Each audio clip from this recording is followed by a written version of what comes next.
어떤 행위가 예수님을 믿어야 한다는 조건만큼 하나님의 나라에 들어가는 동일한 가중치를 갖는 필수적인 조건이 된다면 당연히 하나님께서는 이러한 조건을 누구나 다 알 수 있도록 명확하게 알려주셔야 합니다.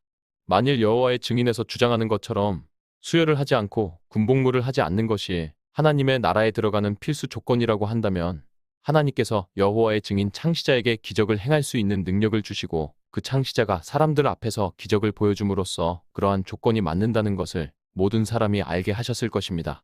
여호와의 증인 신도들은 반드시 여호와의 증인 창시자에게 물어보아야 합니다. 당신이 하나님께서 보내신 사람인지 알 수 있도록 제 앞에서 기적을 보여주시기 바랍니다. 만일 여호와의 증인 창시자가 그 어떤 기적도 보여주지 않았다면 그 사람은 하나님이 보낸 사람이 아닌 것입니다.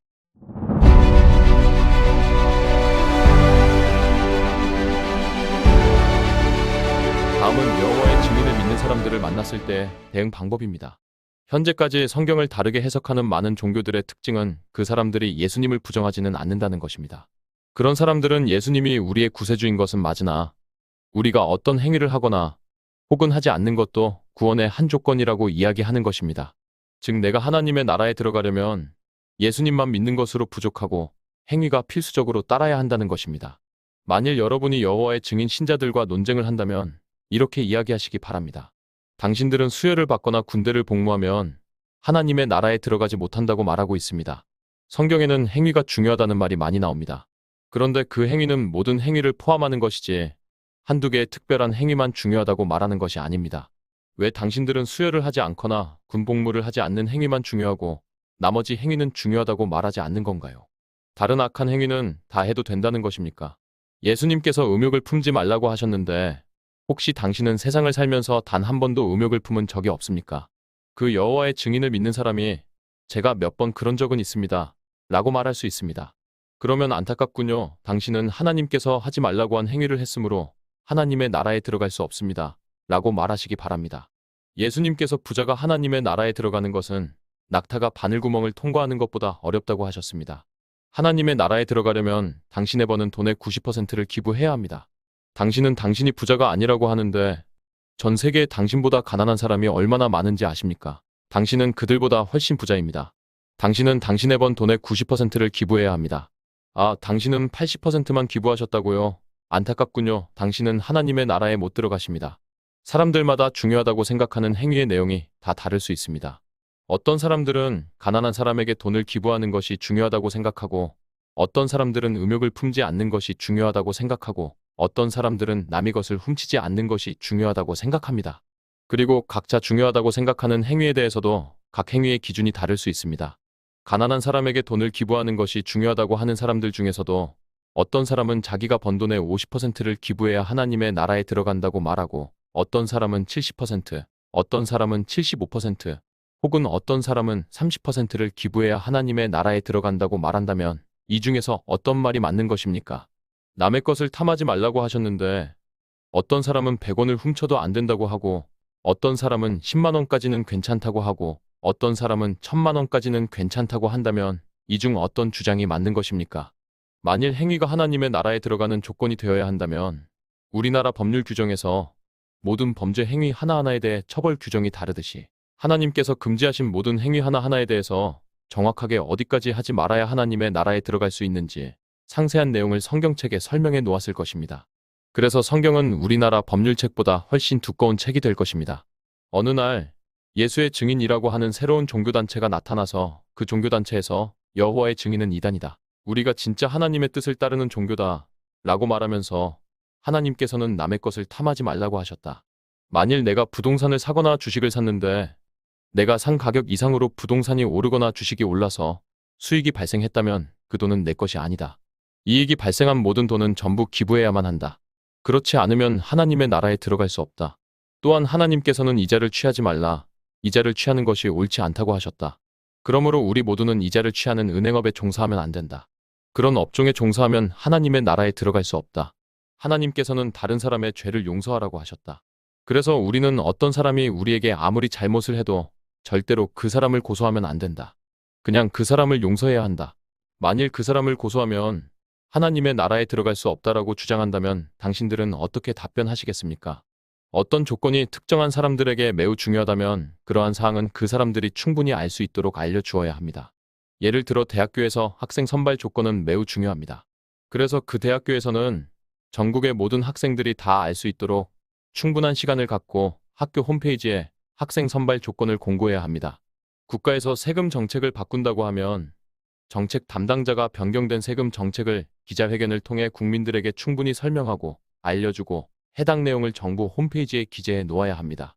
당연히 하나님도 하나님의 나라에 들어오는 조건을 이 세상 모든 사람이 다 알 수 있도록 모든 사람에게 알려주셔야 합니다.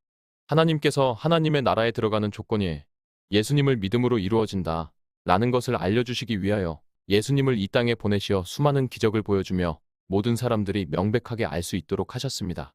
어떤 행위가 예수님을 믿어야 한다는 조건만큼 하나님의 나라에 들어가는 동일한 가중치를 갖는 필수적인 조건이 된다면 당연히 하나님께서는 이러한 조건을 누구나 다 알 수 있도록 명확하게 알려주셔야 합니다. 만일 여호와의 증인에서 주장하는 것처럼 수혈을 하지 않고 군복무를 하지 않는 것이 하나님의 나라에 들어가는 필수 조건이라고 한다면 하나님께서 여호와의 증인 창시자에게 기적을 행할 수 있는 능력을 주시고 그 창시자가 사람들 앞에서 기적을 보여줌으로써 그러한 조건이 맞는다는 것을 모든 사람이 알게 하셨을 것입니다. 여호와의 증인 신도들은 반드시 여호와의 증인 창시자에게 물어보아야 합니다. 당신이 하나님께서 보내신 사람인지 알 수 있도록 제 앞에서 기적을 보여주시기 바랍니다. 만일 여호와의 증인 창시자가 그 어떤 기적도 보여주지 않았다면 그 사람은 하나님이 보낸 사람이 아닌 것입니다. 훗날 당신은 하나님의 심판대 앞에 서게 될 것입니다. 그때 하나님의 심판대 앞에서 당신이 하나님 저는 하나님의 나라에 들어가는 조건으로 수혈을 하지 않고 군복무를 하지 않아야 된다는 여호와 증인 창시자의 말이 맞다고 생각해서 그 말을 많은 사람들에게 알려주었습니다. 라고 말했을 때 하나님께서 너는 왜 내가 알려주지도 않은 말을 다른 사람들에게 알려주었느냐? 만일 그러한 조건이 나의 나라에 들어오는 필수 조건이었다면 나는 그 여호와의 증인 창시자가 기적을 행함으로써 그 조건이 나의 나라에 들어오는 필수 조건이라는 것을 모든 사람들이 알게 하였을 것이다. 너는 어떻게 여호와의 증인 창시자의 말만 믿고 그 조건을 나의 나라에 들어오는 필수 조건이라고 믿었단 말이냐? 너는 모든 사람들에게 잘못된 내용을 전달했다. 이것은 나의 나라에 들어오는 입국 조건을 위조해서 공고한 것이다. 너의 잘못에 대해서 너는 책임을 져야 한다 라고 말한다면 당신은 하나님 앞에서 어떻게 답변하시겠습니까? 기독교는 예수님이 우리의 죄를 대속하셨다고 믿는 것으로만 하나님의 나라에 들어갈 수 있다고 정의된 종교입니다. 우리가 여기에서 오해하지 않아야 될 사항은 여호와의 증인만 기독교가 아닌 것으로 착각하면 안 된다는 것입니다. 행위가 하나님의 나라에 들어가는 필수 조건이라고 주장하는 그 어떤 종교도 기독교가 아닌 것입니다. 일반적으로 남의 것을 탐하지 말라, 도둑질하지 말라, 간음하지 말라, 살인하지 말라 이런 행위가 하나님이 하지 말라고 금지한 행위들입니다. 그런데 이런 행위를 하지 말라고 하셨지 이런 행위를 했으므로 하나님의 나라에 들어갈 수 없다고 말한 것이 아닙니다. 여호와의 증인은 행위를 하나님의 나라에 들어가는 필수 조건이라고 주장하는 종교들 중 하나입니다. 다만 여호와의 증인이 독특하다고 하는 것은 일반적으로 사람들이 죄라고 생각하지 않는 수혈을 받거나 군복무를 하는 것을 죄라고 규정하는 특이한 상황 때문입니다. 중요한 것은 여호와의 증인이 말하는 것처럼 일반 사람들이 이해하기 어려운 이상한 행위를 조건으로 하던 일반적으로 납득할 만한 행위를 조건으로 하던 행위가 하나님의 나라에 들어가는 필수 조건이라고 말하는 그 어떤 종교라도 그것은 하나님의 나라에 들어가는 조건을 왜곡한 것입니다. 공문서를 위조한 것입니다. 하나님의 말씀을 위조한 것입니다. 그렇다면 하나님께서는 왜 행위를 하나님의 나라에 들어가는 필수 조건으로 선택하지 않으셨을까요? 가장 결정적인 이유는 절대선인 하나님의 기준을 맞출 수 있는 사람이 없기 때문입니다. 그러한 조건을 하나님의 나라에 들어오는 입국 조건으로 요구했을 때 아무도 하나님의 나라에 들어올 수 없기 때문입니다. 행위가 중요하다고 주장하는 종교들의 특징은 행위가 하나님의 나라에 들어가는 조건이라고 말하면서도 하나님께서 하지 말라고 한 모든 행위를 대상으로 하지 않고 특정한 한두 가지의 행위만 하지 말라고 주장하고 있는 것입니다. 여호와의 증인도 모든 행위를 대상으로 하지 않고 수혈을 하지 않거나 군복무를 하지 않아야 한다는 특정한 행위만을 규정하고 있습니다. 그들도 알고 있는 것입니다. 모든 행위를 위반하지 않는다는 것이 불가능하다는 것을 사람들은 잘 모르고 있습니다. 행위가 하나님의 나라에 들어가는 필수 조건이 된다는 것이 얼마나 무서운 의미인지를 그 누구도 하나님의 나라에 들어갈 수 없다는 의미인 것입니다. 하나님께서는 가능한 모든 사람들이 다 하나님의 나라에 들어오기를 바라십니다. 그래서 하나님의 나라에 들어오는 입국 조건을 최대한 낮추셨습니다. 하나님이 우리에게 요구하는 것은 단 하나입니다. 내가 너의 죄를 인정하기만 해라. 회개하기만 해라. 그리고 예수를 너의 구세주로 받아들여라 하는 것입니다. 우리가 여기에서 예수님을 믿는다는 말의 의미를 다시 한번 정확하게 해석할 필요가 있습니다. 예수님을 믿는다는 말은 예수님의 존재를 믿는다는 말이 아닙니다. 이미 모든 역사학자들은 예수님의 존재를 인정했습니다. 수많은 백과사전에 역사적으로 실존했던 예수님에 대한 설명이 있고 학생들도 역사 시간에 예수님에 대해 배웁니다. 기독교에서 말하는 예수님을 믿는다는 의미는 우리가 죄인인데 우리의 죄를 예수님께서 전부 대신 갚으셔서 우리가 죄에서 자유하다는 것을 믿는다는 것입니다. 그래서 우리가 예수님을 믿는다는 의미는 먼저 전제 조건이 필요합니다. 그것은 우리가 죄인임을 인정해야 한다는 것입니다. 만일 우리가 죄인이 아니라고 생각한다면 예수님이 우리의 죄를 대신 갚았다는 논리 자체가 성립할 수 없습니다. 그러므로 기독교인이 된다는 의미는 나의 죄를 인정하고 회개했다는 의미입니다. 그런데 사람이 자신의 죄를 인정하는 것이 그렇게 쉽지 않습니다. 그래서 많은 사람들이 기독교인이 되기가 어려운 것입니다. 하나님께서 되도록 많은 사람들을 하나님의 나라에 들어올 수 있도록 자신이 그토록 사랑하는 독생자를 이 땅에 보내시어 끔찍한 고통 속에서 십자가 위에서 우리의 죄를 대신 갚도록 하고 그 결과로 우리가 단지 회개하고 예수님을 구원자로 받아들이기만 하면 당신의 나라에 들어올 수 있도록 모든 상황을 다 맞추어 놓았는데 갑자기 행위가 하나님 나라에 들어가는 필수 조건이라고 하면서 하나님 나라의 입국 조건을 바꾸어 버린다면 이것은 결코 하나님이 용서할 수 없는 공문서 위조 행위인 것입니다. 행위는 결코 우리가 하나님의 나라에 들어가는 입국 조건이 될 수 없습니다. 하나님께서 수많은 사람들이 하나님의 나라에 들어올 수 있도록 그토록 많은 수고를 하셔서 준비해 놓은 모든 결과를 수포로 돌아가게 하겠다는 것입니다. 그 어떤 사람도 하나님의 나라에 들어오지 못하게 하겠다는 의미인 것입니다. 이 의미를 우리가 정확하게 인식해야 합니다. 그렇다면 행위는 중요하지 않을까요? 당연히 행위는 중요합니다. 기독교인들은 자신의 죄를 회개한 사람들입니다. 그러므로 다시는 죄를 짓지 않도록 최선을 다해야 합니다. 그런데 행위를 조심해야 한다는 것과 행위 자체가 하나님의 나라에 들어가는 필수 조건이 된다는 것은 완전히 다른 것입니다. 이 두 가지 상황을 제대로 구분하지 못해서 여러 가지 문제가 발생하는 것입니다. 여러분들 중에서는 아마 이런 의문을 가지고 계신 분들도 있을 것입니다. 만일 행위가 하나님의 나라에 들어가는 필수 조건이 아니라면 사람들이 자기 마음대로 하지 않을까? 자기 마음대로 죄를 짓고 나서 나는 예수님을 믿는다라고 말을 하고 그래서 나는 하나님의 나라에 들어갈 수 있다고 생각하지 않을까? 하나님은 알고 계십니다. 아무리 우리가 필사적으로 노력해도 우리가 갖고 있는 죄성으로 인해 죄를 지을 수 있다는 것을. 그럼에도 하나님은 우리가 기독교인이 된 이후에 추가적으로 짓는 죄를 용서하시겠다는 것입니다. 그 죄를 용서하지 않을 경우 아무도 하나님의 나라에 들어올 수 없기 때문에 용서하시겠다는 것입니다. 그리고 여기에서 기독교인이 죄를 짓지 않기 위해 필사적으로 노력한다는 것은 정말 필사적으로 죄를 지으면 하나님의 나라에 들어갈 수 없다는 생각으로 노력해야 한다는 것입니다. 그냥 적당히 노력하면 안 됩니다. 혹시라도 죄를 짓는 경우에는 반드시 이것을 고백하고 회개해야만 합니다. 죄를 짓지 않기 위해 필사적으로 노력하지 않는다면 이것은 하나님을 기만하는 행동인 것입니다. 그런데 죄를 짓지 않기 위해 노력하다가 자신의 죄성으로 인해 죄를 짓는 사람과 하나님께서 예수님만 믿으면 하나님의 나라에 들어올 수 있다는 조건을 교묘하게 악용하여 온갖 죄를 지으며 나는 예수님을 믿습니다 라고 주장하는 사람들을 하나님은 당연히 구분하실 수 있습니다.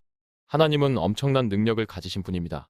우리가 이런 상황을 걱정할 필요는 없습니다. 그러한 사람들은 실제로는 예수님을 믿는 사람들이 아닙니다. 말로만 믿는 척 할 뿐인 것입니다. 하나님께서는 모든 사람들의 중심을 보십니다.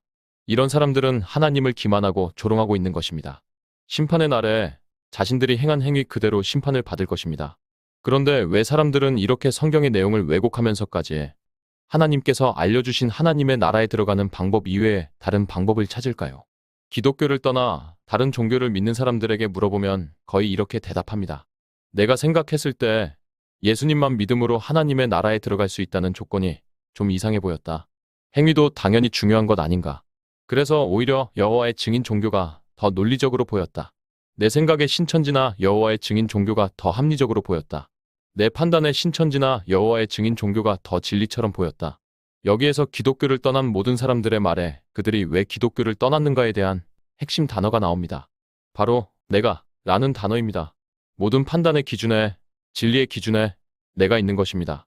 하나님께서 진리를 알려주셨는데 그 진리가 내 마음에 들지 않는다는 것입니다. 내가 생각하는 것이 더 맞다고 생각하는 것입니다. 내가 진리를 정의하겠다는 것이며 내가 옳다는 것입니다. 기독교를 떠난 사람들의 마음속에 얼마나 큰 교만함이 가득한지를 깨달아야 합니다. 물리학에는 속도는 거리 나누기 시간이라는 법칙이 있습니다. 이것은 법칙입니다. 진리입니다.